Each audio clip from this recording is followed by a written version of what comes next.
নমস্কার। যুক্তি তর্ক সঙ্গে অর্কই আপনাদের স্বাগত। আপনাদের সঙ্গে আমি অর্কপ্রভ সরকার।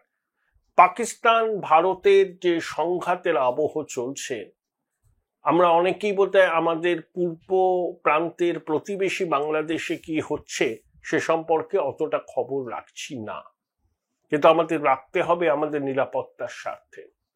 শাহবাগ চত্বরে ওই জাতীয় নাগরিক পার্টি, যেটা ইউনূসেরই দল, কিংস পার্টি, তারা রাস্তায় নেমে আন্দোলন অবস্থান করছে, সরকারকে চাপ দিচ্ছে যাতে আওয়ামী লীগকে নিষিদ্ধ করা যায়। ইউনূস বিবৃতি দিয়ে জানিয়েছেন যে এই বিষয়ে সরকার চিন্তা ভাবনা করছে, খুব শীঘ্রই এই বিষয়টা পরিষ্কার করে জানানো হবে। ইতিমধ্যে বাংলাদেশের প্রাক্তন রাষ্ট্রপতি হামিদ মীর সমস্ত নিয়ম কানুন মেনে যাকে যা জানাবার তা জানিয়েই দেশ ছেড়েছেন। এখন ইউনূস বলছেন সাবেক রাষ্ট্রপতি কিভাবে দেশ ছাড়লেন তাই নিয়ে তদন্ত হবে। আন্তর্জাতিক খ্যাতিসম্পন্ন বাটপার ডাকাত ইউনূস বুঝে উঠতে পারছেন না কি করবে। যে লোকটা গ্রামীণ ব্যাংকের ম্যানেজিং ডিরেক্টরের পদ ছাড়তে চায় না, বিএনপি সহ বাংলাদেশের যারা নির্বাচন চাইছেন, তাহলে এক্সপেক্ট করলেন কি করে যে ইউনূস পদ ছেড়ে দেবে? দেহত্যাগ না করলে পদত্যাগ করবে না ইউনূস। আমি চাই উনি শতায়ু হন, কিন্তু এটা ওর টেন্ডেন্সি। তবে আমাদের অপারেশন সিঁদুর দেখে, তার তীব্রতা দেখে, পাকিস্তানের হাঁটু কাঁপছে দেখে ইউনূস ভিজে গেছেন। এটাই হচ্ছে বাস্তব। এবং শাহবাগ চত্বরে আওয়ামী লীগ নিষিদ্ধ করার জন্য যে সমাবেশ হচ্ছে, যে অবস্থান হচ্ছে, সেখানে নিষিদ্ধ ইসলামিক সংগঠন আইসিসের পতাকা দেখা গেছে। ভারত বিরোধী পাকিস্তানপন্থী রাজনৈতিক দলগুলো আছে, হেফাজতে ইসলাম আছে, হিজবুত তাহরির আছে, জামায়াতে ইসলামী আছে, এবি পার্টি মানে আমার বাংলাদেশ, ব্যারিস্টার ফুয়াদ যার কর্ণধার, তারাও আছে। এখন এটা ইউনূস সরকারি মদতে কিন্তু এটা হচ্ছে। যেমন কোন সময় হচ্ছে দেখুন, যখন মায়ানমার জুন্টা সরকারের সঙ্গে আরাকান আর্মির সংঘাত তীব্র হচ্ছে, রাখাইন প্রদেশ আরাকান আর্মি দখল করেছে, এবং ইউনূসের অন্তর্বর্তী সরকারের পররাষ্ট্র উপদেষ্টা তৌহিদ হোসেন জানিয়েছেন যে আমরা মানবিক করিডর রাখাইন প্রদেশে দেওয়ার জন্য আমরা নীতিগত সম্মত হয়েছি। অর্থাৎ বাংলাদেশের ভূখণ্ডকে আরাকান আর্মি ব্যবহার করবে এবং বাংলাদেশের সরকার, সেনাবাহিনী আরাকান আর্মিকে লজিস্টিক সাপোর্ট দেবে, হিউম্যানিটেরিয়ান এড তো দেবে, লজিস্টিক সাপোর্ট দেবে। এটা নিয়ে বাংলাদেশের তীব্র অসন্তোষ তৈরিয়েছে। বিএনপি সহ সব রাজনৈতিক দল বলছে যে আমরা কেন এই বিবাদের মধ্যে জড়াবো, রাষ্ট্রপুঞ্জ বলছে বলে ইউনূসকে করতে হবে এটা। এবং যে সরকারের কোনো জনভিত্তি নেই, কোনো জনাদেশ নেই, অনির্বাচিত অসাংবিধানিক সরকার, তারা এত বড় গুরুত্বপূর্ণ সিদ্ধান্ত নিতে পারে? তখন ইউনূসের উপদেষ্টারা অনেক রকম কথা বলছেন, মিথ্যেবাদী তো ইউনূস। তখন এই অ্যাটেনশনটাকে ডাইভার্ট করার জন্য আমচা চামচা বেলচা ছাত্র নেতাদের ইউনূস পথে নামিয়েছেন আওয়ামী লীগকে নিষিদ্ধ করার দাবিতে। অর্থাৎ অ্যাটেনশনটা ডাইভার্ট করো। আবার পাক বিদেশমন্ত্রী উপপ্রধানমন্ত্রী ইশাক দার তৌহিদ হোসেনকে ফোন করে কি বলেছিলেন, যে তারা আশা করেন যে বাংলাদেশের সেনা ভারত পাকিস্তান এই সংঘাতের আবহে পাকিস্তান সেনার পাশে থাকবে এবং বাংলাদেশের মাটি পাক সেনা ব্যবহার করতে পারবে, তাহলে ভারতের উত্তর পূর্বকে আক্রমণ করা যায় এবং বাংলাদেশের সমাজ মাধ্যমে পাকিস্তান আক্রান্ত, ইসলাম আক্রান্ত, আমাদের পাশে থাকতে হবে, এই প্রচার তুঙ্গে উঠেছে। এবং ইউনূসের অন্তর্বর্তী সরকারের সমর্থ করছে মুক্তিযুদ্ধ বিরোধী শক্তি, জঙ্গি জিহাদিরা, তাদেরও চাপ আছে। তৌহিদ হোসেন বলেছেন না না আমাদের এরকম অভিপ্রায় নেই, আমরা এসবের মধ্যে জড়াতে চাই না। কিন্তু ইউনূস নামক দুরাত্মাত্ম ছলের কোনো অভাব নেই।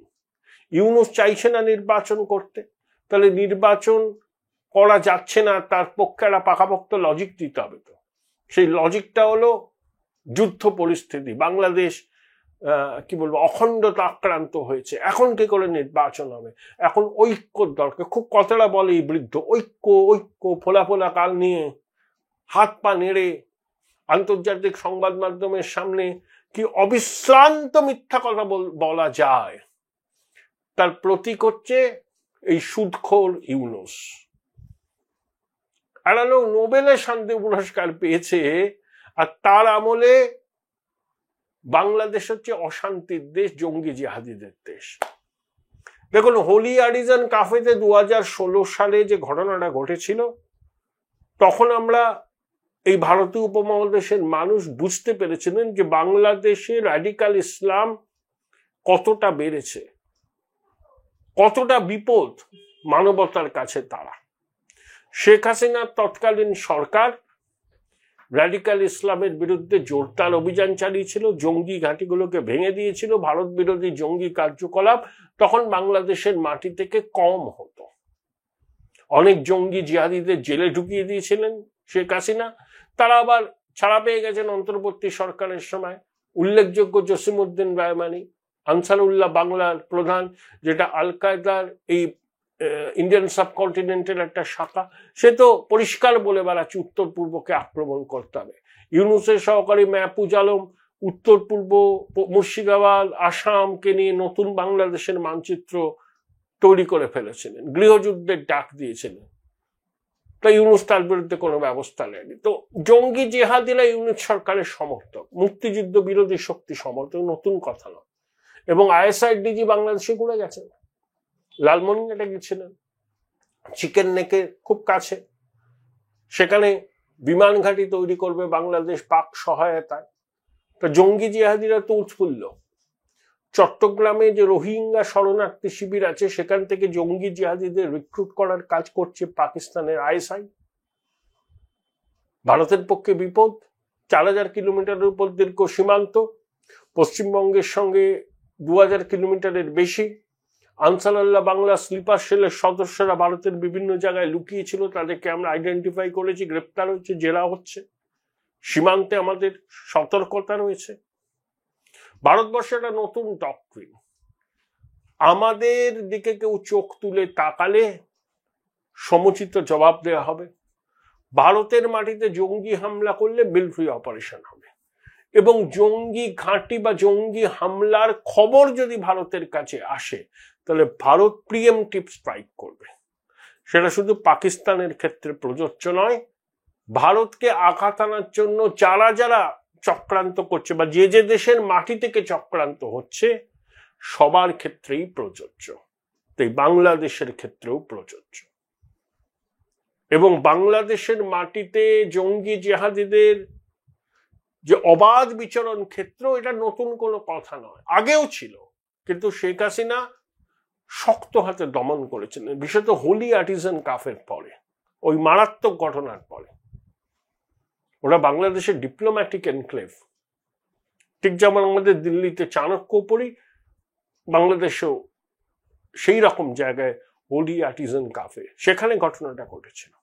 ভাবতে পারেন, সেখানে ওই ধর্ম পরিচয় জেনে কিন্তু হত্যা করা হয়েছিল। এবং যারা জঙ্গি হিসাবে দেখা গেছিল, তারা কিন্তু খুব মাদ্রাসা শিক্ষায় শিক্ষিত নয়, তারা ভালো স্কুল কলেজে পড়েছে, বিদেশি ইউনিভার্সিটি ডিগ্রি আছে, তাদের পরিবারের সদস্যরা উচ্চ সরকারি বেসরকারি পদে কাজ করে। যেমন হিজবুত তাহরিরের রিক্রুটমেন্ট কিন্তু মাদ্রাসা থেকে হয় না, মোটামুটি নামি কলেজ বিশ্ববিদ্যালয় থেকে করে তারা।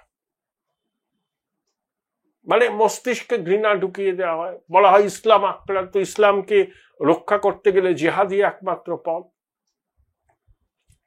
এইভাবে ব্রেন ওয়াশ হয়ে গেলে তো কিছু করার থাকে না। কেউ যদি আত্মঘাতী হতে চান, তাকে আপনি রুখবেন কি করে?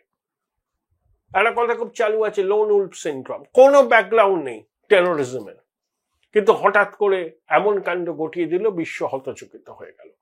জঙ্গি জিহাদিরা, আইসিস বলুন, আল কায়দা বলুন, এরকম ইসলামিক জঙ্গি সংগঠন এই লোন উলফদের ব্যবহার করছে সন্ত্রাসবাদী কাজে, যাদের অতীতে কোনো সন্ত্রাসবাদী কাজকর্মের রেকর্ড সিকিউরিটি এজেন্সির কাছে নেই।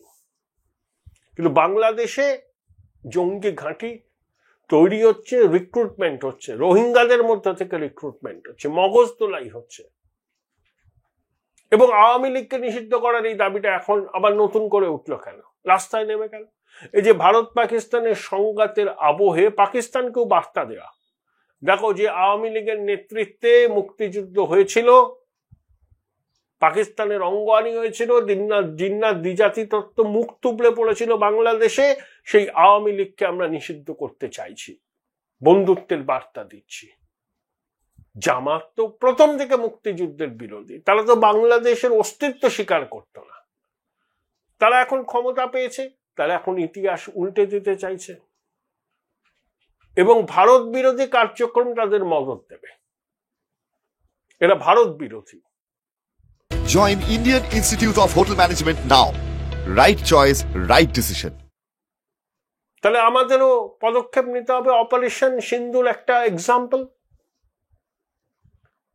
যে ওই ডসিয়ার দিলাম, তথ্য প্রমাণ দিলাম, আন্তর্জাতিক মহলের কাছে দরবার করলাম, ঠিক আছে, ওগুলো প্রয়োজনে করতে হবে, ওটা একটা পথ। কিন্তু ভারতে জঙ্গিরা হানা দিলে মিলিটারি অপারেশন হবে, এটা মোদি ডক্ট্রিন। শুধু অপারেশন হলে নয়, জঙ্গি ঘাঁটির খবর আমরা পেলে এবং সেই জঙ্গি গাড়ি থেকে ভারতকে রক্তাক্ত করার পরিকল্পনা হলে এইরকম অপারেশন সিন্দুরের মতোই হয়তো কোনো অপারেশন হবে। এটা আমাদের ডক্ট্রিন। আগে ভাঙবো জঙ্গি ঘাঁটি, জঙ্গিদের মদতদাতাদের এমন শাস্তি দেব যারা কল্পনা করতে পারছে না, সেটাকে আমরা এনশিওর করব। বিশ্ব জনমত যাই বলুক না কেন, কিছু এসে যায় না। আমাদের দেশের নিরাপত্তা আমাদের সুরক্ষা দিতে হবে। ইসরায়েল যেভাবে হামাসকে নিঃশেষ করতে চাইছে, অনেক সেকুলার পন্থী, মানবতাপন্থী দু চোখ বেয়ে জলের ধারা, মানে এক চোখে গঙ্গা এক চোখে যমুনা, কি হলো মানবাধিকার লঙ্ঘন হলো, আরে ওই ছবি দেখলে আমাদেরও খারাপ লাগে, প্রত্যেকে মানুষ। কিন্তু 7ই অক্টোবর 2023 হামাস যেভাবে ইসরায়েলি হামলা চালিয়েছিল, 1000-এর উপর লোককে খুন করেছিল, বহু পণবন্দি করেছিল, বহু ইসরায়েলিকে, নির্দোষ নিরীহ ইসরায়েলের নাগরিককে, তার প্রত্যুত্তর ইসরায়েল এটা করছে।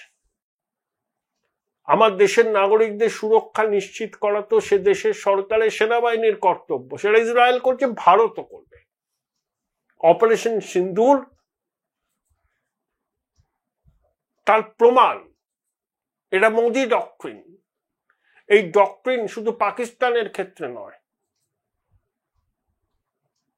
যারা আমাদের ক্ষতি করতে চেষ্টা করবে, আক্রমণ করতে চেষ্টা করবে, তাদের ক্ষেত্রেও একই ওষুধ প্রয়োগ হবে। বাংলাদেশে জঙ্গি জিহাদিরা আস্ফালন করছে, ইউনূস সরকার চোখে ঠুলি দিয়ে আছে। আমরা আবেদন করছি ইউনূস সরকারের কাছে, ব্যবস্থা নিন। যে জঙ্গি জিহাদিরা আপনারা ছেড়ে দিয়েছেন অন্তর্বর্তী সরকার আসার পরে, তাদেরকে অবিলম্বে জেলের মধ্যে ফেরত পাঠান। আপনার প্রধান সহকারীকে তাড়ান এবং ভারত বিরোধী জিগির যারা তুলছে, উত্তর পূর্বকে আক্রমণের যারা হুমকি দিচ্ছে, তাদের বিরুদ্ধে ব্যবস্থা নিন। এই ব্যবস্থা নিলে তো আমরা বুঝবো যে জঙ্গিবাদ দমন করতে আপনার সক্রিয় সদিচ্ছা আছে। সেটা যদি না করেন, সেই অপশন তো আমাদের আছেই। ওই বললাম, এটাই নতুন মোদি ডক্ট্রিন। কাউকে রেয়াত করা হবে না যারা ভারতবাসীকে রক্তাক্ত করবে এবং রক্তাক্ত করার পরিকল্পনা করবে। তাই জঙ্গিদের সাবধান হয়ে যাওয়ার সময় এসছে, শুধু জঙ্গিদের নয়, তাদের মদতদাতা।